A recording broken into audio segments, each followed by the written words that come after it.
Glock is the standard. That is the problem.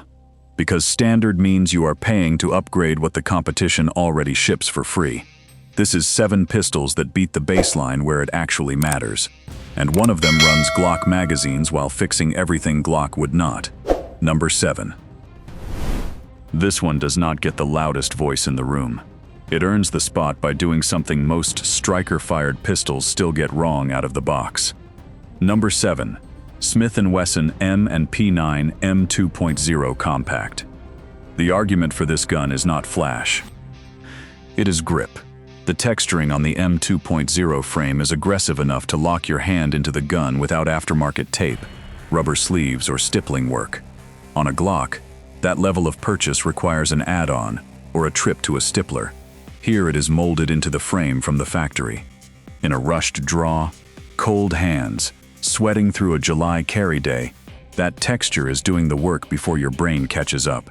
It sounds small until you feel the difference between a polymer frame that wants to shift under recoil and one that stays exactly where your hand put it. Smith & Wesson also ships the M2.0 with a flat-face trigger and a hinge design that breaks cleaner than Glock's standard pull. It is not the best trigger on this list. It does not need to be. It is meaningfully better than what Glock ships, and it costs nothing extra. For owners who want that trigger paired with night sights instead of plastic ones, Smith & Wesson offers factory configurations that solve the sighting problem before you leave the store, a problem Glock still hands to the buyer at checkout. The optic mount still uses adapter plates, which is a weakness it shares with Glock, and the aftermarket ecosystem is thinner.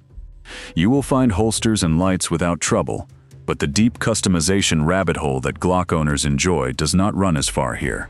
If you want a steel-framed option in this family, the metal variant exists and adds a different kind of recoil control through sheer mass. It is a heavier gun that rewards the shooter who values a planted feel over a light carry package. For the buyer who wants a duty-proven compact 9 that works the day the box opens, without plastic sights and a bare grip waiting for upgrades, the M&P9 M2.0 Compact answers that question at a fair price. If deep customization is the point, this is not your platform. But if ready to run matters more than ready to modify, this is where the list starts. That case holds up. The next pick opens its box, and the accessories spill out before you even get to the gun. Open the box on most striker-fired pistols and you get the gun, a lock, and a sales brochure. This one ships like a starter kit for someone who actually plans to shoot it. Number 6. Canik SFx Rival. The headline is The Trigger. Canik machines an aluminum flat-face trigger into this gun that breaks clean and light enough to compete in organized pistol sports without a single aftermarket part. That sentence alone should bother anyone who has spent real money trying to make a Glock trigger feel halfway close to this. The SFx Rival ships it from the factory, and it ships it alongside a set of accessories that most brands sell separately: extra backstraps, an optic plate set, a holster, and a cleaning kit. The packaging is not the point. The point is what the packaging says about how Canik values the buyer's first hour with the gun. Where this platform earns its ranking is on the competition timer. The trigger resets short, the slide cycles fast, and the gun tracks flat enough for split times that embarrass pistols above its price. For a shooter entering USPSA or IDPA production class, the SFx Rival is ready to run a match out of the case. That is not marketing language. That is the reason Canik has quietly built a following among competitive shooters who used to build their match guns from scratch. The trade is brand depth. Canik is a Turkish manufacturer, and its US service and parts network is thinner than what Glock, Smith & Wesson, or SIG offer. Holster selection is growing, but still not where the American brands sit. If the gun develops a warranty issue, the repair path is longer. And the SFx Rival is a full-size platform that was not designed to hide under a shirt. It was designed to perform at the range, and it does that job well. If competition value matters and you want to show up ready without building the gun first, the SFx Rival delivers more usable performance per dollar than anything else at its price. It stops making sense the moment concealability or deep aftermarket support becomes the priority. The argument is real. The next pick costs even less, and still manages to outperform Glock where recoil actually gets measured. price usually tells you what you are giving up. This one breaks that assumption completely. Number 5. SIG P320 COR. The SIG P320 COR sits at the lowest price on this list and still manages to outshoot most of the guns above it. That is not a value argument. That is an engineering argument, and it starts with bore axis. The barrel on the P320 sits lower relative to your hand than almost any polymer compact in production. Lower bore axis means less leverage for the recoil impulse to flip the muzzle. The gun stays flatter. Your sight picture recovers faster. Follow-up shots land quicker. It is not a spec you read on a chart. It is a feel you notice the first time you run a string of fire and the front sight barely moves. The trigger adds to the case. CZ built a short reset mechanism into the P320 that breaks with a clean, defined snap and resets with a short, audible click you can feel through the trigger finger. It is not as refined as the Walther or the Canik on this list, but it is decisively better than what Glock puts in the box, and it is standard from the factory on every P320. The OR variant ships optic ready, with plates that fit the most common red dot footprints. It is a plate system, not a direct mount, which means it shares the adapter weakness that most pistols on this list still carry. The aftermarket is real, but narrower than Glock. Holsters are available from the major makers, but the selection thins out for niche configurations. Magazines are affordable and widely stocked, which matters more than most buyers realize when they are a year into ownership and buying their 4th spare.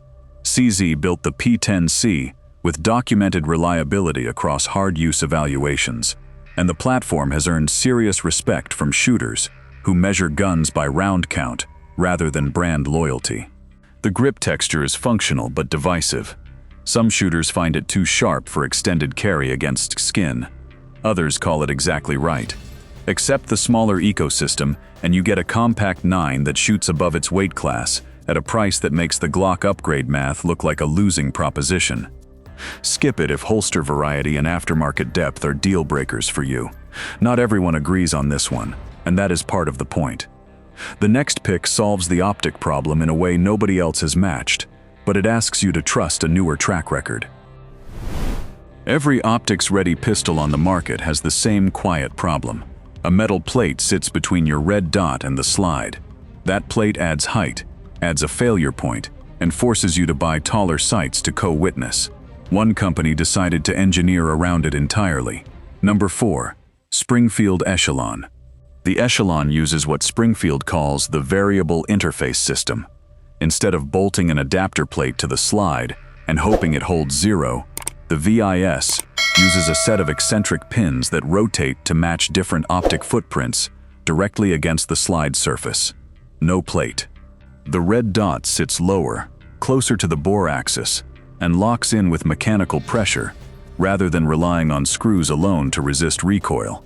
Out of the box, the system fits more than 30 different optic models across multiple footprints, which means you are not locked into one brand or one mounting standard when you buy the gun.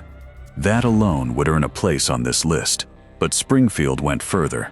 The Echelon is built around a stainless steel chassis called the Central Operating Group. That chassis is the serialized firearm. The grip module snaps on and off without tools, which means you can swap frame sizes, grip textures, and configurations without a second background check. It is a modularity approach, similar to what SIG pioneered with the P320, applied to a platform that also solves the optic problem the P320 still works around. The lineup has expanded in this year to include compact, full compact hybrid, and compensated variants, which signals that Springfield is treating this as a long-term platform rather than a one-off release. The trigger is housed within the chassis assembly and delivers a clean, consistent pull that benefits from the mechanical advantages of the COG design. The trade is track record. The Echelon is newer than everything else on this list. It has performed well in documented evaluations and the lineup is growing, but it does not carry a decade of field data the way a Glock or a SIG does. Holster and accessory support is building momentum, but has not reached the depth of the established platforms. This is not for the buyer who values 10 years of proven institutional history over engineering ambition. It is for the optics first owner who wants the cleanest possible red dot mount, without paying a gunsmith to mill a slide, and who values modularity enough to accept a platform still earning its long-term reputation. That is a real answer to a real problem. The top 3 do not just improve on Glock in one area. They challenge the whole reason you might start there. If the Echelon rethought how a red dot mounts, this one rethought what a handgun even is. That sounds dramatic until you watch someone pull the fire control unit out with a punch tool and drop it into a completely different frame. Number 3.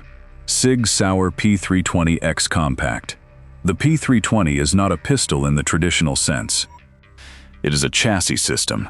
The serialized component, the part the government tracks, is a small stainless steel unit that holds the trigger, the sear, and the striker mechanism. Everything else, the grip module, the slide, the barrel, is a shell you can change. Swap the grip to a full-size frame, and you have a duty gun. Swap it back to the compact module and you have a carry gun. Change the slide length and you shift the balance entirely. One serial number, one background check, as many configurations as you are willing to buy parts for. That modularity earned SIG the United States military handgun contract. The M17 and M18 service pistols are P320 variants, which gives this platform the strongest institutional record on the list. Whether that record translates to civilian carry confidence depends on what you are actually asking the gun to do.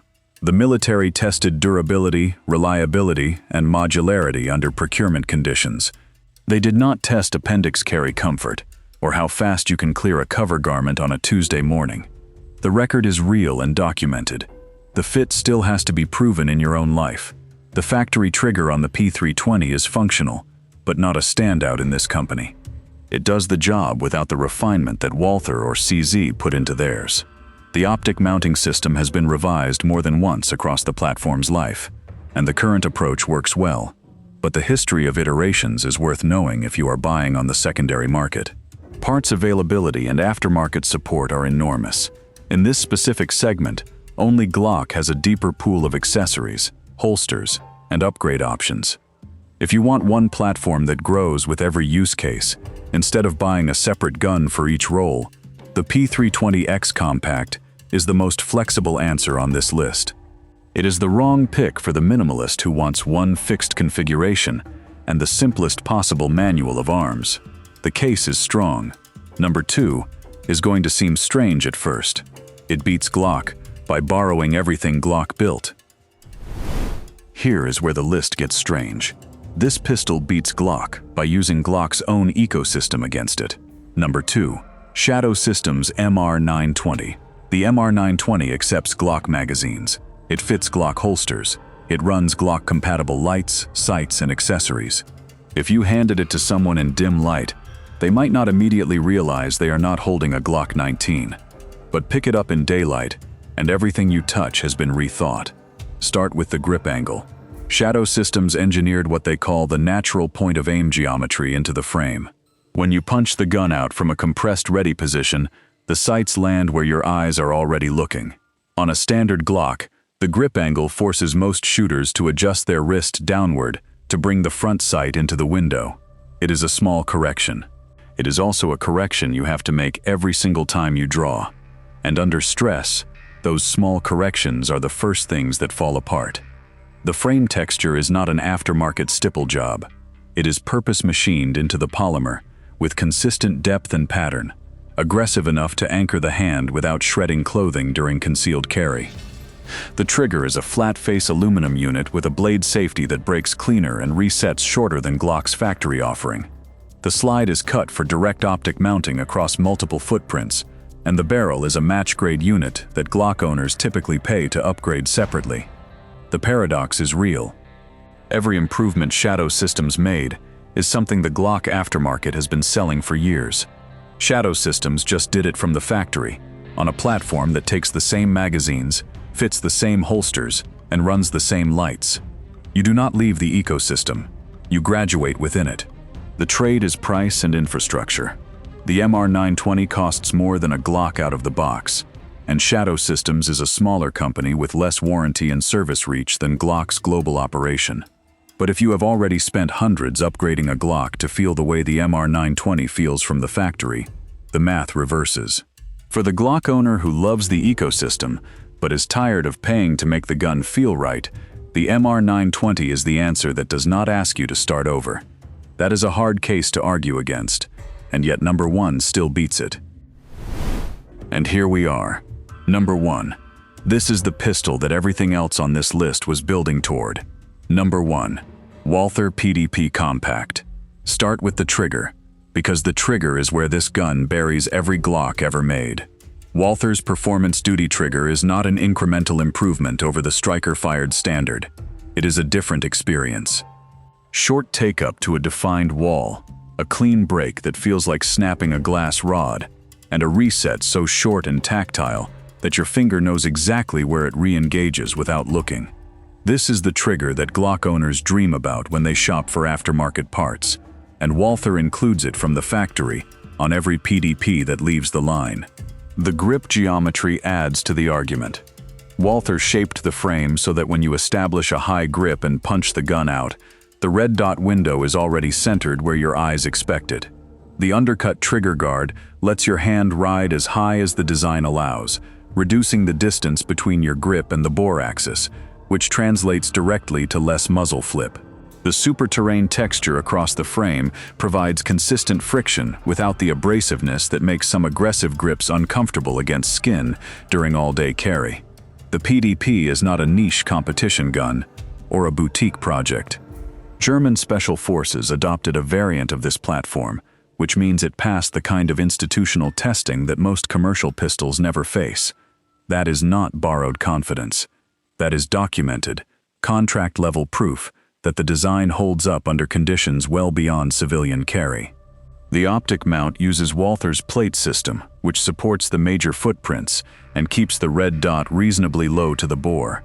It is not as elegant as the Echelon's direct mount VIS, but it works reliably and has a longer track record. Aftermarket and holster support has grown substantially, but still does not match the depth of Glock or SIG. That is the trade, and it is the only meaningful trade this gun asks you to make. The CZ costs less. The Shadow Systems runs your old Glock magazines.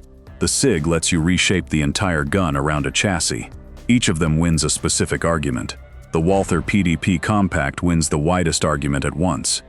Best factory trigger, best factory ergonomics, proven institutional record, and a price that sits right next to Glock, without a single upgrade required on day one.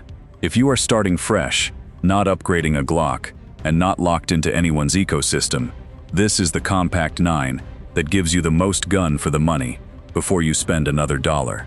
That is why it is number 1. 7 pistols. Each one fixes something Glock hands to the buyer. Better grip, better trigger, lower bore axis, cleaner optic mount, a chassis you can reshape, a perfected Glock that still takes Glock magazines, and the best factory shooting experience in the compact class. None of that makes Glock a bad gun. Glock still works. But working and being the best out of the box are two different conversations, and these 7 have moved past it. If this changed how you think about your next purchase, subscribe. Which pistol on this list would you actually trade your Glock for, and what is holding you back? Next time, we question another reputation the internet treats as settled.